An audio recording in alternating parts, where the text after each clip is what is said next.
Hello, everyone. Welcome back to the channel. I hope we're all okay. Obviously, Frank Lampard won't be okay today because he has been relieved of his duties at Everton FC. Or is he okay? Because obviously, last time I saw him on camera on TV, he seemed very, very emotional. And maybe this has relieved him of his emotions from Everton FC because obviously it seemed like a foregone conclusion. It seemed very unsurprising because 27% win percentage in his 44 games, 12 wins, 8 draws, 24 losses. That means it's a less than a point a game or thereabouts, which isn't good enough, is it? And I think that the fact that how tactically inept Frank Lampard was this season ultimately shows his lack of understanding as a manager on the pitch. He could be a great player, but his time at Chelsea, his time at Derby, his time at Everton now, it seems like a trio of bad management. But was it Frank Lampard's fault overall? Obviously, I did say he was tactically inept, but if you have a look at here right now, this is the manager list from the last few seasons, and obviously you've got David Moyes there, Martinez, Unsworth there a couple of times, Ronald Koeman, Sam Allardyce, Marco Silva, Ancelotti, Benitez, Duncan Ferguson a couple of times as well. What does this scream? Well, it screams a very, very mixed match of managers and styles of play. And you're never going to get a fix of that unless you have a long run in a team. And it seems to be the merry-go-round of Everton. And I'm sure Everton fans are sick of this now. Every time they get to October, December time, they think about sacking the manager. And we're just getting worse and worse because of it. And that screams, what is Everton's expectations this season? Is it what it was last season? Is it the same, or should they be inspiring and aspiring to be more than what they are currently? Because second bottom of the table, lost last few games, only point recently was weirdly against Man City away. And should they have the expectations now of being in a relegation fight for the next few seasons? Because the stats show and suggest that they should be ultimately, and I think that whoever they bring in next, be it Daesh or Bielsa, and we'll speak about that in a sec, they really need to give them time, and they need to get this one right, because if they don't, then they're going to have a new stadium in the Championship. But let's talk about the expectations again of Everton FC, because recently their only good point was against Manchester City away.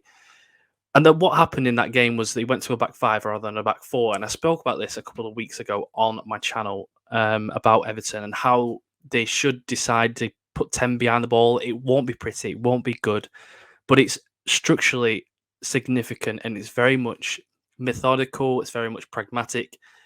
And the way that Frank Lampard was with this Everton squad was very weak at the back, very weak in attack. And you've got to make one or the other. You can't make both because you're going to make neither, essentially. They didn't have leaders on the pitch. Obviously, they bought 85 millions worth of players this season, including the likes of Tarkowski, Cody, Onana, Idrissa Gueye brought him back, and more pay. But obviously, they lost their big leader in Richarlison up front. And that is a huge loss, isn't it, for Everton this season? And I don't think they'll ever get that sort of player back, will they, for cheap?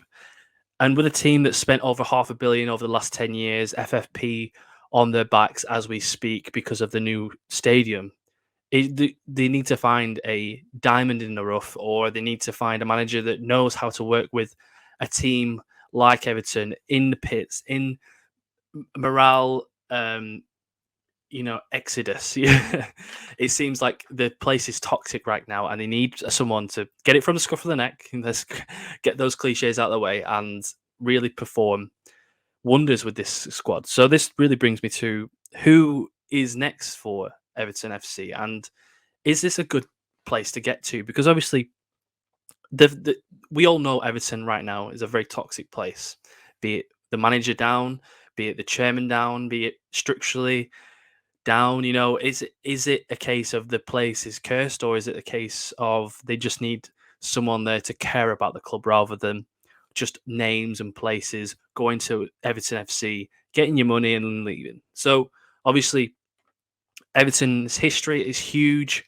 The fan base is huge as well. That's always a plus. And the new stadium, it's going to be massive. And it's a very, very big venture for whoever is in charge next, because I'm not too sure when it opens, but it's got to be soon. And these are the managers that are being linked with it. Obviously, Sean Dyche would he want that right now? Not too sure. I think Marco Bielsa is such a risk, isn't it? Marco Bielsa. I think that the way and the style he plays is very much gung ho, and I don't think Everton need that right now because of the fact that Frank Lampard tried to install that into this Everton squad. They can't double down on it because ultimately it'll just get worse and worse, won't it? I think that Duncan Ferguson's too soon. I know he's a legend at the club. Wayne Rooney again seems very. He did it with Derby, but he didn't really because he still got relegated. David Moyes is a strange one. I get the link, but I don't understand why he would ever go back to Everton right now. I know that West Ham aren't doing great. Nuno, you don't want that style of play at the minute. You want something at least a little bit exciting. With Nuno at Tottenham, it was very, very boring, and he still didn't really get the results, did they? To be honest with you, so you're not getting either there, and that seems more of a project, doesn't it? Thomas Frank, I think that would be dangerous for Thomas Frank to go from a club that's thriving and got low expectations but performing high to a team that's just so in the pitch right now, like I said. And I mean, the rest of them. Hassan Hüttel's not a bad shout. Postecoglou, Ange Postecoglou from Celtic's a great shout, but I feel like that would be a case of get the team to summer in the Premier League and see how he works then. I don't think it's a case of bringing him in now because he has a very, very defined style of play, a very defined way of structurally having the players on the pitch and a style of play that Everton will be excited by. But I just don't think right now. Right now, they need a man that could, or a woman, obviously. I don't discriminate. They need someone that can have it structurally sound and the foundation there to perform well next season if they get to next season. And is it Bielsa? No. Would Dyche want it? Probably.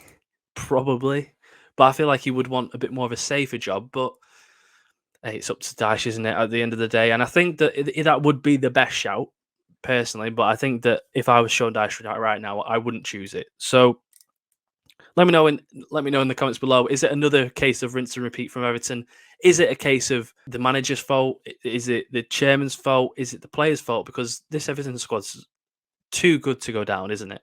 Or are they? Like that's what we're all thinking in our own heads. The midfield's good, but the defense and the attack aren't great. Bringing in Dan Juma, by the way, just a PS on this. Bringing in Dan Juma, then sacking him the next day is insane. It shows where Everton are as a club and are as a plan essentially, and where they think they are. So that summarizes it. If you haven't already, please can you go and subscribe to the channel.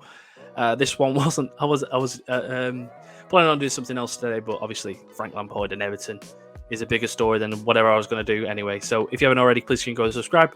Please go and like and comment below your thoughts on Everton sacking yet another manager in the 21st century. So I will see you all very soon. I hope you have a lovely day, and yeah, peace. Cheers, guys.